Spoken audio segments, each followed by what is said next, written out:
प्रधानमन्त्री बालेन्द्र शाहले केही राजनैतिक परम्परा तोड्ने क्रममा धेरैको चासोमा परेको छ संसदमा उनको सम्बोधनको विषय।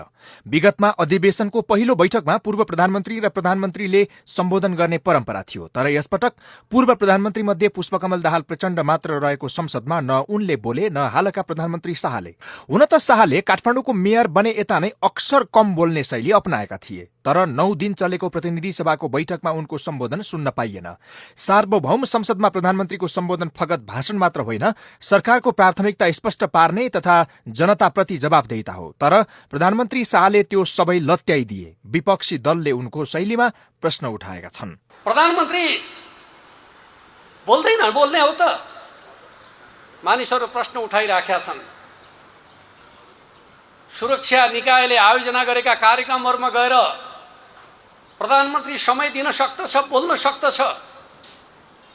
जनताको सार्वभौम सत्ता सम्पन्न थलोमा आएर आफैले आह्वान गरेको अधिवेशनमा उसले बोल्नुपर्ने आवश्यकता ठान्दैन।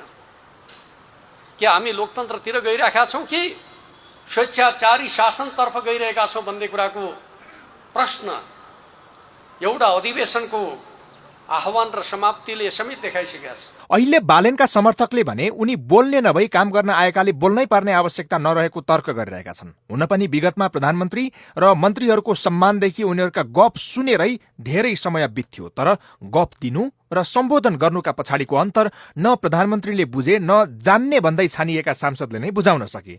सार्वभौम संसदलाई सम्बोधन गर्ने विषय उनको प्राथमिकतामा नपर्दा सेनाको कार्यक्रममा भने उनी समय निकालेरै सम्बोधन गर्न पुगे। उनले अहिलेसम्म 15 जना मन्त्री नियुक्त गरेका छन्, तर रक्षा मन्त्री आफैसँग राखेका छन्। रक्षा मन्त्री किन नियुक्त गरेनन् भन्ने प्रश्न कायमै रहेका बेला समय निकालेरै उनी सेनाको कार्यक्रममा पनि सम्बोधन गर्न पुगे। त्यहाँ उनले 2 मिनेट 23 सेकेन्ड लिखित सम्बोधन गरेका थिए। तपाईँहरूले आफ्नो सैनिक जिम्मेवारी, सैनिक आचरण, चेन अफ कमान्ड र अनुशासनलाई हृदयङ्गम गर्दै आफ्नो दायित्वप्रति सदैव सजग र कर्तव्यनिष्ठ रहनुहुनेछ भन्नेमा म पूर्ण विश्वस्त छु। सेनाको तालुकदार मन्त्री हुन् र सेनाप्रतिको अपनत्व पनि अस्वाभाविक मान्न सकिँदैन, तर सेनाको सभामा समय निकालेर कुदेका उनी नागरिक प्रतिनिधि संस्थाका रूपमा रहेको संसदमा दिनदिनै जाँदा पनि संसदलाई उपेक्षामा राख्न खोजे वा लम्बेतान उराट लाग्दा भाषण भन्दा नयाँ शैलीको सम्बोधनको मानक स्थापित गर्न किन तम्सिएनन् भन्ने प्रश्न महत्वपूर्ण बनेको छ।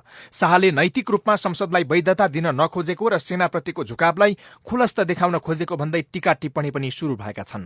यसमा जेन्जी आन्दोलनदेखि अन्तरिम सरकार र अहिले रक्षा मन्त्री बालेनले नै राख्नु र संसदको साँटो सेनाको फोरमबाट बालेनको सम्बोधनलाई अनेकन कोणबाट हेर्न थालिएको छ।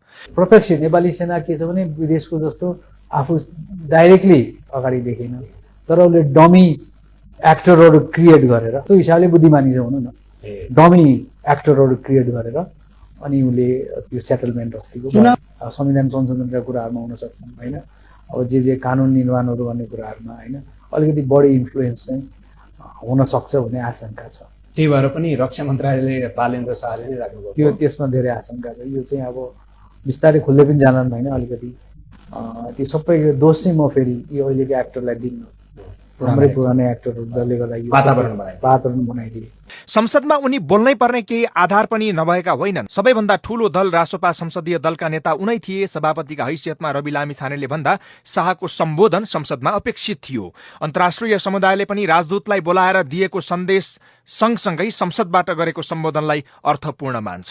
उनीमाथि नै समेत केही प्रश्न उठेका थिए। केही सांसदले प्रधानमन्त्रीबाटै जवाबदेहिता खोजेका थिए। अर्कोतर्फ विगतमा प्रधानमन्त्री र पार्टी अध्यक्ष संसदीय दलको नेता एउटै व्यक्ति हुन्थे, तर यसपटक पार्टी सभापति र सरकार प्रमुख फरक भएर पनि संसदीय दलको नेता भन्दा बढी प्रधानमन्त्रीको हैसियतमा उनको सम्बोधन खोजिएको थियो। तर सभापति लामिछानेले भने सुरुकै दिन बालेनले बोल्न पनि सक्ने र नबोल्न पनि सक्ने भन्दै बालेन संसदमा बोल्न नसक्ने संकेत गरिसकेका थिए। सरकारका प्राथमिकता, योजना र दिशा सविस्तार सम्माननीय प्रधानमन्त्री ज्यूबाटै आवश्यक परे बोलेर र आवश्यक नपर्दा नबोलेरै कामबाट प्रस्तुत हुने कुरा पनि म सम्मानित सदनलाई जानकारी गराउनेछु।